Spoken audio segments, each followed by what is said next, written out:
안녕하세요.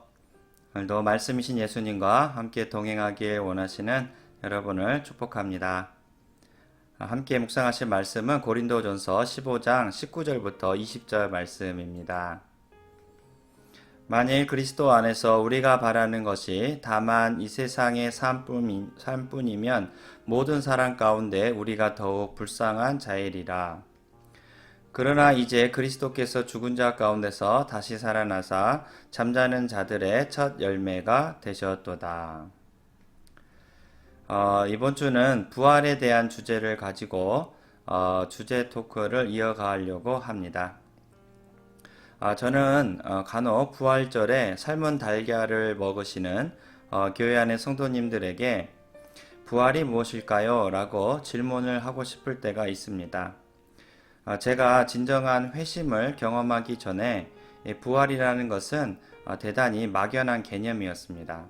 심지어 신학을 공부한 목사였음에도 불구하고 부활은 지식적인 문자들을 몇몇 모은 이런 개념에 불과했지 실제적으로 내게 다가오지는 못했습니다. 그런데 지금에 와서야 보니 예수님의 부활은 정말 우리의 구원에 있어서 빼놓을 수 없는 핵심입니다.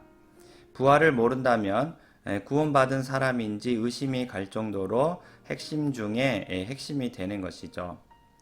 오늘 본문에 보면 예수님의 부활이 없다면 우리는 정말 불쌍한 사람이 될 거라고 말합니다.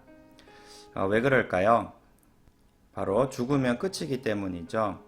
죽으면 다 끝나기 때문에 이 세상에서 우리가 주를 위해 무엇을 하든지 그 모든 헌신과 수고가 물거품이 되는 것입니다.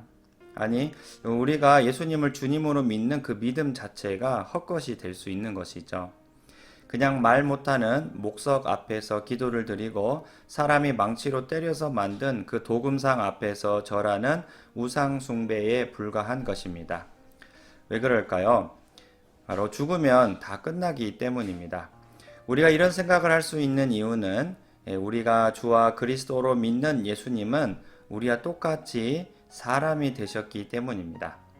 만약 이 세상의 다른 신들처럼 예수님이 우리 눈에 보이지 않는 영적인 존재라면 최선을 다해서 종교 생활을 할 수도 있을 것입니다. 왜냐하면 우리가 직접 그 신을 만나본 적이 없기 때문에 또 영적인 존재이기 때문에 우리 스스로가 믿음을 만들어서 열심히 종교 생활을 한다면 이게 가능할 수도 있는 것이죠.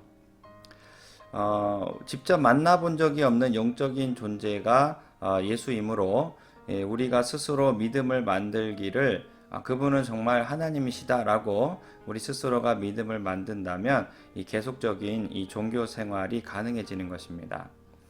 하지만 예수님은 우리와 똑같이 사람이 되셨습니다. 사람이 되셨으므로 죽음을 피할 수가 없는 것이죠.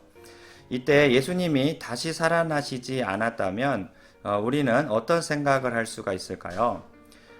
내가 주와 그리스도로 믿는 예수님이 우리와 똑같이 사람이 되시고 그 후에 죽고 끝나버렸는데 내가 뭐하러 그분을 섬기나 하는 이런 생각에 붙잡히지 않겠습니까? 이 세상의 다른 신들은 눈에 보이지 않는 영적인 존재이므로 최소한 눈으로 확인이 안 되기 때문에 자기가 믿음으로 굳건히 한 다음에 계속 종교 생활을 가능하겠지만 적어도 사람이 되신 예수님은 아니다라고 이렇게 생각하지 않겠습니까? 왜냐하면 그분은 사람이 되셔서 정말 2000년 전에 유대 땅에 태어나신 이런 실존 인물이라는 게 너무나 명백하기 때문입니다. 예수가 사람이라는 것은 믿음이 없는 불신자도 다 아는 이런 역사적 사실입니다. 그런데 여기에 하나님의 지혜가 있습니다. 너무나도 명백한 사실, 예수님은 사람이었다라는 이 사실 위에 정말 사람이 이루어낼 수 없는 부활을 일으키신 것입니다. 여기서 말하는 부활이란 단지 죽은 사람이 다시 살아났다라는 정도가 아닙니다. 물론 그 일도 신비한 일이 되겠지만 가능한 일도 되기 때문이죠. 그러나 예수님의 부활은 이 불멸의 몸, 영생을 가진 몸의 부활입니다. 그러니 굉장히 다른 차원인 것이죠. 이런 부활로 예수님이 다시 살아나셨기 때문에 그것도 자신의 부활의 몸을 이 제자들뿐만 아니라 다른 사람들에게도 보여주셨기 때문에 더 확실한 증거가 되는 것입니다. 분명히 예수님은 사람이셨는데 그분이 불멸의 몸으로 부활하셨다라는 것은 이 모든 사람들이 믿을 만한 이 확실한 증거가 되는 것이죠.